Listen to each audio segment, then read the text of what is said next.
Does machine learning jeopardize lifelong learning? To answer this question, this video will observe four main movements. First, an introduction of the concepts at play.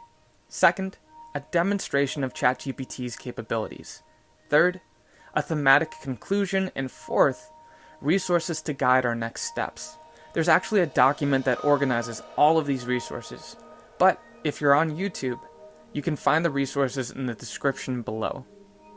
Ultimately, our biggest challenge is that, thanks to ChatGPT, students are tempted to outsource their creativity and critical thinking out to AI. For Christian educators, there's perhaps no more formative text on the importance of creation and creativity than Genesis 1 and 2, which document the creation of mankind and the world. There are two truths that are particularly helpful in this conversation about creativity. The first being, God Himself created things. Psalm 8 is our reference. It's good for us to rest in God's creation. It is good for us to consider the heavens, the works of God's fingers, the moon and stars which He hung in place. In truth, to survey creation is to draw nearer to God. It's worshipful. The second truth, human beings ourselves are created things. Put one way, creation is what makes us human. We were literally created. But creativity is also an expression of our humanity. God intends and has even modeled creativity to be reflective, loving, and a formative process. In Genesis 1, He saw that the earth was formless and void, so He developed a plan to respond with creation. He labored over His creation, and then, once finished, He reflected on His work, remarking that each aspect was good. Even a bird in making a nest follows the precedent set in Genesis 1. Until the bird fashions its nest, its home is formless and void. And, to the degree that the bird plans and labors, this home can be an expression of love. Human beings create as well.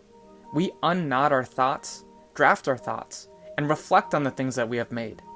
But what happens when we outsource our intellectual planning, labor, and reflection? Here's why you shouldn't cheat. You guys right now are constructing the person you're going to be for the rest of your life. Human behavior is mostly a matter of habits. People talk as if you make big decisions all the time about what to do, but that's not true. Almost all the time, you just do what you're in the habit of doing. To connect Professor Harvey's thoughts to Psalm 1, David warns us that our choices shape us. Blessed is the man who walks not in the counsel of the wicked, nor stands in the way of sinners, nor sits in the seat of scoffers. The Bible Project points out that Psalm 1 charts the progression of a person becoming progressively sedentary. First, they are walking, then they are standing, then they are sitting. Notice, too, how there's an additional progression. At first, the counsel is wicked. A wicked person is someone who does not know right from wrong. But more than the wicked, sinners have acted out on what is wrong. And finally, scoffers double down on sin, mocking the righteous and aligning even more so with wrongdoing. All this to say, our habits, though we'd like to think otherwise, play a large role in shaping the people we become. Returning to our essential question, does machine learning jeopardize lifelong learning? It doesn't present like it would. Our students may just lean on artificial intelligence for help with ideation and brainstorming. But oh, how quickly that can progress to relying on AI to generate our answers. Even more troubling is the student who full sail outsources all of their critical thought out to AI. This is not something that we can wish away. Our students are already wrestling with AI, and so it's our duty as teachers to wrestle with the implications of AI.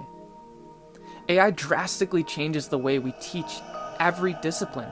It affects the humanities, it affects STEM, it affects foreign language, the arts, and so much more. Fundamentally, it changes the viability of homework, and also, it impacts take-home projects and papers as well. Here's just a brief example of AI's current capabilities. In this example, We're going to enlist ChatGPT to help with a science project, math homework, and an English essay. First, let's say that a science teacher assigned a project where students are building a terrarium. ChatGPT can help students brainstorm. So let's say that the student uses this information. It uses either mosses or ferns based off of ChatGPT's recommendation to fill their terrarium.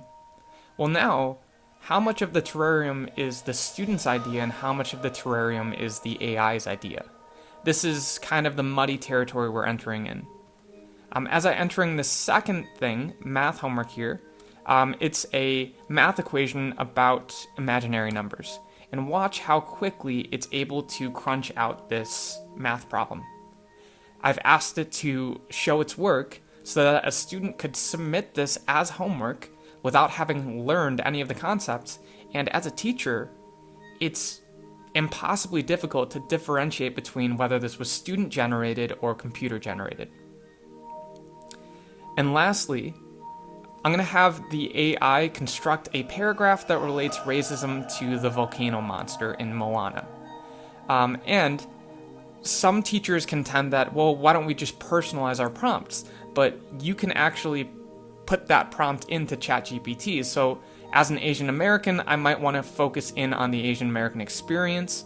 I want ChatGPT to use the I pronoun, and I also can even incorporate a quote from class. So say John Doe in class said, Asian Americans experience subtle racism, but microaggressions are just as dehumanizing as blunt force trauma.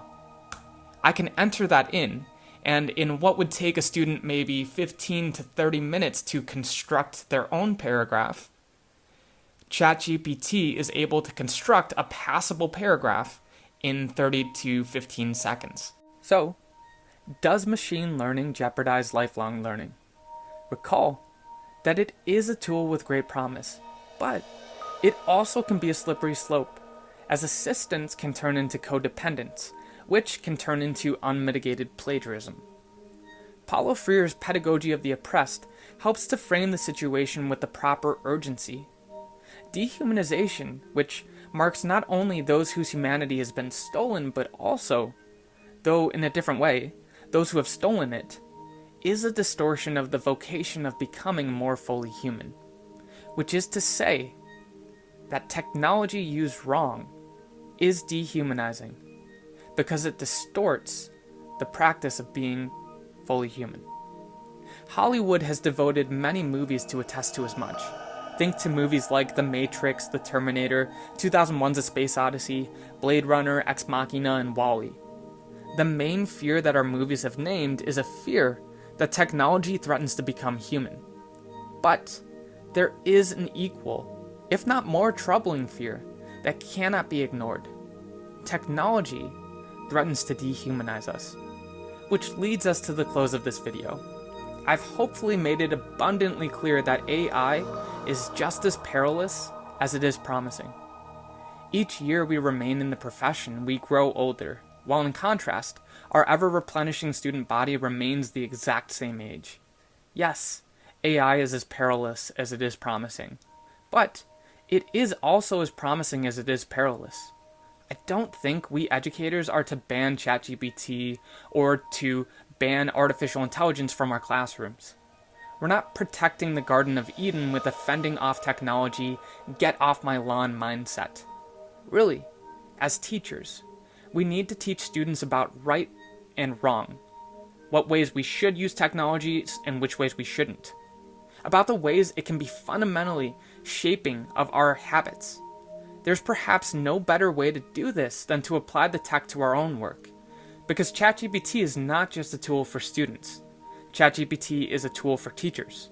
Artificial intelligence can help us to build rubrics, differentiate content, produce subplans, grade tests, serve as a tutor, lesson plan, and create student models. Of course, we too are posed with the same questions that we pose to our students. If any of these topics pique your interest, I've provided a brief tutorial video in the description of this video. As our relationship with AI starts to take shape and we define the things that AI can do, will be better posed to answer the more pressing question of what AI should do.